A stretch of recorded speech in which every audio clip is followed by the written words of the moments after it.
आप सब पर सलामती हो। वसीम बरेलवी का लिखा हुआ है। जरा सा कतरा कहीं आज अगर उभरता है, समंदरों ही के लहजे में बात करता है। खुली छतों के दिए कब के बुझ गए होते, कोई तो है जो हवाओं के पर उतरता है। शराफतों की यहां कोई अहमियत ही नहीं, किसी का कुछ न बिगाड़ो तो कौन डरता है। जमीन की कैसी वकालत हो फिर नहीं चलती, जब आसमां से कोई फैसला उतरता है। नाज़रीन, मैं हूं यासिर रशीद और आप मेरा वीलॉग देख रहे हैं। नाज़रीन, पाकिस्तान तहरीक इंसाफ के कैंप्स में आज खुशी के शादियाने बजा रहे हैं, क्यों ना बजाए जाए। पाकिस्तान तहरीक इंसाफ की एक देरीना ख्वाहिश पूरी हो चुकी है कि उन्हें इंतखाबी निशान बल्ला दिया जाए, और आज पेशावर हाई कोर्ट में यह फैसला हुआ है कि उन्हें उनका बल्ला निशान वापस दे दिया जाए और उनके इंट्रा पार्टी इंतखाबात को मंजूर कर लिया गया है। और इलेक्शन कमीशन को हुक्म यह जारी किया गया कि आप फौरी तौर पर वेबसाइट पे इनका सिंबल जारी करें। आज के दिन हुआ क्या है, हर्फ बहर्फ उसके ऊपर बातचीत होगी। आज के दिन पहले सुप्रीम कोर्ट के अंदर पाकिस्तान तहरीक इंसाफ ने बल्ले के इंतखाबी निशान की फराहमी के लिए सुप्रीम कोर्ट में दायर दरखास्त को वापस लिया, जिस पर अदालत ने दरखास्त को खारिज कर दिया। सुप्रीम कोर्ट के बाहर मीडिया से गुफ्तगू करते हुए चेयरमैन पाकिस्तान तहरीक इंसाफ बैरिस्टर गौहर अली खान ने कहा कि आज हमारी सुप्रीम कोर्ट में दरखास्त लगी हुई थी, लेकिन हमारा मरकजी केस जो है वो पेशावर हाई कोर्ट में भी लगा हुआ है। आज 11 बजे से पहले पेशावर हाई कोर्ट से ऑर्डर आ जाएगा, इसलिए हमने सुप्रीम कोर्ट से अपनी दरखास्त वापस ले ली है। चीफ जस्टिस पाकिस्तान काजी फाइज ईसा की सरबराही में 3 रुकनी बेंच ने बल्ले के निशान की फराहमी के लिए पाकिस्तान तहरीक इंसाफ की दरखास्त पर इब्तदाई तौर पर समाअत की। केस की जब समाअत शुरू हुई तो आज एक जुमला था जिसने हर जगह पे सबकी नजरों में आना चाहा और सबकी समाअतों में समाना चाहा। केस की समाअत शुरू होने पे चीफ जस्टिस पाकिस्तान ने बैरिस्टर गौहर से सवाल किया कि आप कौन हैं, हामिद खान साहब किधर हैं। बैरिस्टर गौहर ने बताया कि मैं दरखास्त गुजार का वकील हूं। जस्टिस काजी फाइज ईसा साहब ने कहा कि हामिद खान साहब, आपने परसों कहा था कि आप वकील हैं। हामिद खान बोले कि हमारा केस इस वक्त पेशावर हाई कोर्ट में है। चीफ जस्टिस बोले आप खड़े नहीं हुए, ये बताएं आप वकील नहीं है क्या इस केस में। हामिद खान साहब ने जवाबन कहा नहीं, मैं इस केस में वकील नहीं हूं, क्योंकि परसों के दिन जब लेवल प्लेइंग फील्ड के हवाले से केस जारी था तो उस केस के अंदर हामिद खान साहब ने वो दरखास्त जमा करवाते हुए कहा कि हमारी इस दरखास्त को समाअत के लिए आज ही मुकर्रर किया जाए, जिस पर जवाबन चीफ जस्टिस ने कहा था आज वक्त नहीं है, तो उन्हें आज के दिन के लिए मुकर्रर कर दिया। तो आज हामिद खान साहब की जगह बैरिस्टर गौहर पेश हुए। चीफ जस्टिस ने कहा कल को कोई और दावा कर दे कि हमने दरखास्त वापस नहीं ली थी तो फिर अली जफर साहब का है, उन्हें तो एतराज नहीं है कि दरखास्त वापस ली जा रही है। हामिद खान साहब ने कहा कि नहीं, अली जफर को एतराज नहीं है, वो इस वक्त पेशावर हाई कोर्ट के अंदर है। सुप्रीम कोर्ट ने तहरीक इंसाफ की जानिब से दरखास्त वापस लेने की बुनियाद पर खारिज करते हुए कहा कि पाकिस्तान तहरीक इंसाफ के किसी वकील ने दरखास्त वापस लेने के ऊपर एतराज तो नहीं किया। पाकिस्तान तहरीक इंसाफ के वकील बैरिस्टर गौहर अली ने इसका जवाब ये दिया था बाहर आके कि आज फैसला आया तो पाकिस्तान तहरीक इंसाफ के उम्मीदवार पार्टी टिकट ले सकेंगे। ताखीर हुई तो चाहे फैसला उनके हक में हो, उसका कोई फायदा नहीं होगा। फैसले में ताखीर से पाकिस्तान तहरीक इंसाफ इंतखाबी निशान से महरूम हो जाएगी।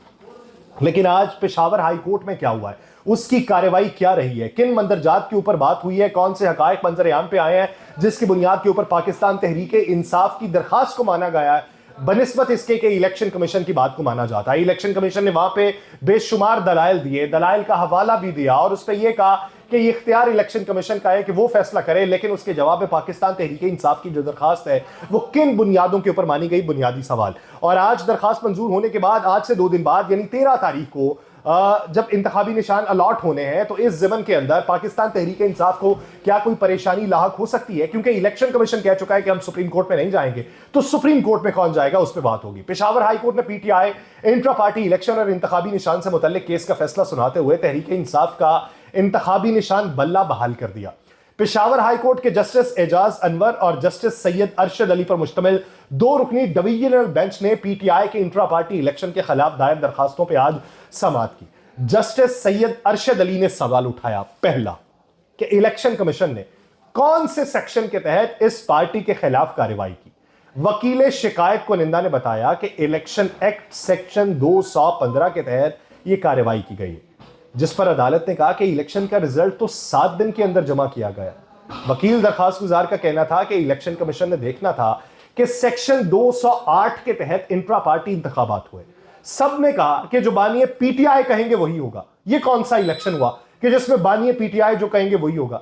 जस्टिस एजाज अनवर साहब ने रिमार्क्स ये, यहां तो सभी जमातें एक ही खानदान के लोग चलाते आ रहे हैं, शायद ये वाहिद जमात है जो वर्कर्स को आगे नहीं आने दे रही या आगे आने का मौका दे रही है, आप बता दें।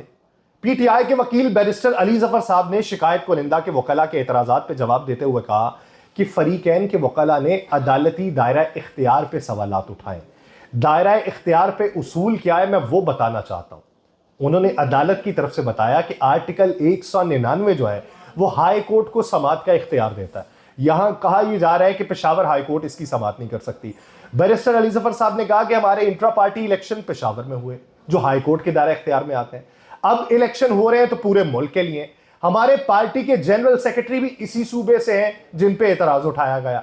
जस्टिस एजाज अनवर साहब ने सवाल किया कि आपकी पार्टी के जनरल सेक्रेटरी कौन है। बैरिस्टर अली जफर साहब ने बताया कि जी उमर अयूब साहब हमारे जनरल सेक्रेटरी हैं जिनका ताल्लुक इस सूबे से है। दायरा इख्तियार पे अगर मैं बात करूं तो मॉडल अयान अली का जो केस था उनका रावलपिंडी के अंदर केस जारी था, उसे कराची एयरपोर्ट पे गिरफ्तार कर लिया गया। उस वक्त भी हाई कोर्ट के दायरा इख्तियार पे सवाल उठाया गया था। पीटीआई के वकील ने बताया कि अयान अली केस में सुप्रीम कोर्ट ने करार दिया कि कराची से वो गिरफ्तार हुई है तो वाकया कराची में वक़ूफ़ पज़ीर हुआ तो ये सिंध हाई कोर्ट का दायरा इख्तियार बनता है। शिकायत कुनिंदा की शिकायत बदनीयती पर मबनी है और शिकायत कुनिंदा दोबारा इंतखाबात नहीं पार्टी को खत्म करना चाहते हैं। इलेक्शन कमीशन का फैसला इस्लामाबाद या पेशावर हाई कोर्ट कहीं भी चैलेंज हो सकता है। इस सूबे में 2 बार पीटीआई ने हुकूमत भी की है। यह कहना कि पार्टी ऑफिस इस्लामाबाद में है या इलेक्शन कमीशन का दफ्तर इस्लामाबाद में है तो केस यहां नहीं हो सकता, यह गैर मुनासिब है। इलेक्शन कमीशन के वकील सिकंदर बशीर मोहम्मद ने अपने दलाइल में कहा कि कागज लहरा कर कहा गया कि यह पार्टी चेयरमैन है और यह नताइज है। ये गैर कानूनी इंट्रा पार्टी इंतखाबात पे कहते हैं कि हमें इंतखाबी निशान दें, जबकि वकील शिकायत कुनिंदा का कहना था कि सब ने कहा कि जो बानी पीटीआई कहेंगे वही होगा तो हम इस इलेक्शन को कैसे मान लें। जस्टिस अरशद अली साहब ने कहा कि इलेक्शन एक्ट को पढ़े। इलेक्शन एक्ट के सेक्शन 208 के तहत इंट्रा पार्टी इंतखाबात होते हैं। इलेक्शन एक्ट के सेक्शन 209 के सब सेक्शन 2015 के तहत कैसे पार्टी निशान वापस लिया गया, जिस पर वकील इलेक्शन कमीशन ने कहा कि सेक्शन 209 के तहत इंट्रा पार्टी इंतखाबात फॉर्म 65 को सिर्फ देखना नहीं है, मुतमईन होना भी उस पर इलेक्शन कमीशन का काम है। पीटीआई वाले इलेक्शन कमीशन को एक रिकॉर्ड कीपर समझते हैं और इलेक्शन कमीशन एक रेगुलेटरी बॉडी है जो इंट्रा पार्टी इंतखाबात को देख सकती है। वकील इलेक्शन कमीशन ने यह भी कहा कि सेक्शन 209 में है कि पार्टी चेयरमैन का फॉर्म 65 जो है वो इकरारनामा है कि पार्टी इंतखाबात पार्टी के आइन के तहत हुए। इंतखाबी निशान सिर्फ इंतखाबात के वक्त पार्टी के पास होता है। इंतखाबात के बाद 4 साल तक ये निशान पार्टी के पास नहीं रहता, ये इलेक्शन कमीशन के पास चला जाता है। इंतखाबी शेड्यूल जारी होने के बाद पार्टी इंतखाबी निशान मांगती है, इलेक्शन शेड्यूल जारी होता है तो फिर इंतखाबी निशान अलॉट किए जाते हैं। कल और परसों इंतखाबी निशानात अलॉट किए जाएंगे। इलेक्शन होने के बाद सियासी जमात का निशान से कोई लेना देना ही नहीं है।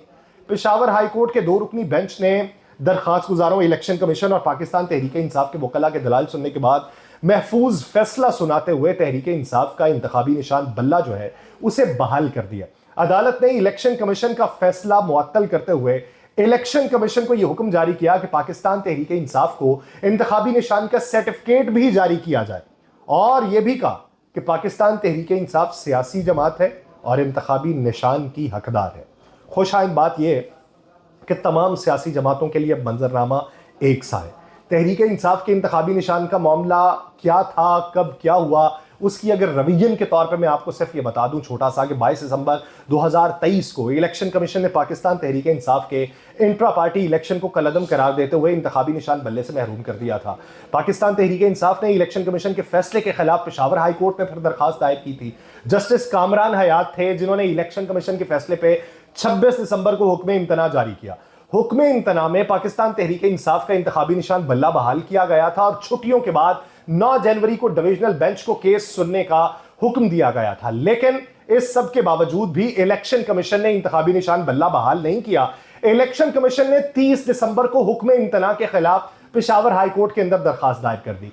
3 जनवरी को जस्टिस एजाज खान बैठे सिंगल बेंच में, उन्होंने जो पिछला जस्टिस कामरान का हुक्म इम्तना था उसे खत्म कर दिया और इलेक्शन कमीशन का फैसला बहाल कर दिया, जिसके खिलाफ पाकिस्तान तहरीक इंसाफ ने दोबारा अपील दायर कर दी थी और आज जाके उसके ऊपर फैसला हो चुका है।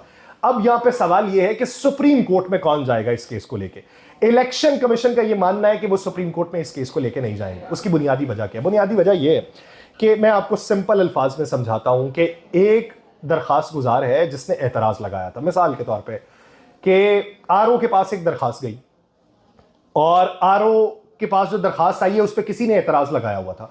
आरओ ने उसको पढ़ा और आरओ ने वो एतराज जो है उसको सही मानते हुए कागजात नामजदगी मुस्तरद कर दिए। अब वो शख्स अगर पेशावर अगर किसी भी हाई कोर्ट में चला जाता है, एपेलेट ट्रिब्यूनल में चला जाता है, तो क्या एपेलेट ट्रिब्यूनल में वो एतराज को निंदा जाएगा या आरओ उठ के खुद चला जाएगा?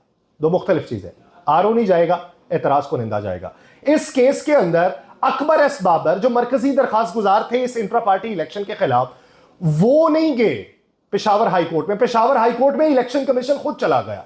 तो अब की बार इलेक्शन कमीशन को यह लगता है कि सुप्रीम कोर्ट में अगर हम जाएंगे तो वहां पे ये केस कमजोर ना हो जाए, क्योंकि प्ली वहां पे यही होगी कि मरकजी दरखास्त गुजार खुद तो आया नहीं एतराज को निंदा और ये आगे हैं, ये फरीक बन रहे हैं, ये पार्टी क्यों बन रहे हैं। तो इसी बुनियाद के ऊपर इलेक्शन कमीशन ने फैसला किया कि वो नहीं जाएंगे सुप्रीम कोर्ट में। अब सुप्रीम कोर्ट में जाएंगे तो अकबर एस बाबर साहब जाएंगे। अब अकबर एस बाबर साहब सुप्रीम कोर्ट में जाते हैं तो दरखास्त कब तक लगती है?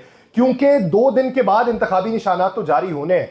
अगर बहुत जल्दी हो जाता है, फुर्तियां कोई दिखाई जाती हैं और इन्हीं 2 दिनों के अंदर केस भी समाअत के लिए मुकर्रर हो जाता है, उस पर हेयरिंग भी हो जाती है, फैसला भी जारी होता है, तो फिर ये पाकिस्तान तहरीक इंसाफ की फूटी किस्मत कि उनके लिए फिर नसीब में यही होगा। लेकिन अब तक की भाग दौड़ के अंदर पाकिस्तान तहरीक इंसाफ ने काफ़ी कामयाबी हासिल कर ली है। दूसरा मंजरनामा यह है कि जस्टिस मज़ाहिर अली अकबर नकवी साहब ने आज इस्तीफ़ा दे दिया। तो उनके इस्तीफ़े की वजूहात बहुत सी मंजर आम पे आ रही हैं, लेकिन एक जो बुनियादी वजह उनके इस्तीफ़े की है, जो इस वक्त बड़े हलकों के अंदर गर्दिश कर रही है, वो ये है कि आज फैसला वो भी आया है जो 4 रुकनी बेंच ने फैसला दिया है सुप्रीम कोर्ट के, जिन्होंने खुसूसी अदालत के फैसले को, जो परवेज मुशर्रफ साहब का फैसला था जिसमें उनमें आर्टिकल 6 लगा के गद्दारी के केस के अंदर सजाए मौत का हुक्म दिया गया था, उस फैसले को बहाल रखा। तो जब justice Mazahir Ali Akbar Naqvi Lahore high court के सिटिंग जज हुआ करते थे, तो तब उन्होंने जस्टिस वकार सेठ के इस फैसले को, जो उन्होंने परवेज मुशर्रफ के खिलाफ लिखा था, उन्होंने जस्टिस वकार सेठ के फैसले से भी इख्तलाफ किया था और साथ ही साथ उन्होंने खुसूसी अदालत के कयाम को भी कलअदम करार दिया था कि यह गैर आईनी है, गैर जमहूरी है, गैर कानूनी है, यह अदालत बन ही नहीं सकती। तो आज कहा यह जा रहा है कि अखलाकी तौर पे उनकी तरफ से यह इस्तीफा दिया गया है कि जब सुप्रीम कोर्ट ने उसे बहाल रखा है। अब देखिए कि आने वाले दिन के अंदर तेजियां किसकी देखने में आती हैं। इलेक्शन कमीशन क्या उस हुक्मनामे की पाबंदी करते हुए जो पेशावर हाई कोर्ट ने जारी किया है, बल्ले को अपनी वेबसाइट के ऊपर जारी करता है या अभी नहीं करता? क्योंकि इस केस के फौरी बाद निगरान वज़ीर इत्तलात मुर्तज़ा सोलंकी जो है वो इलेक्शन कमीशन भी पहुंचा है। अब वहां पे क्या बातचीत हो रही है उसके मंदरजात कुछ ही देर बाद मंजर आम पे आ जाएंगे। मुझे दीजिए इजाजत, अल्लाह ने के बाद।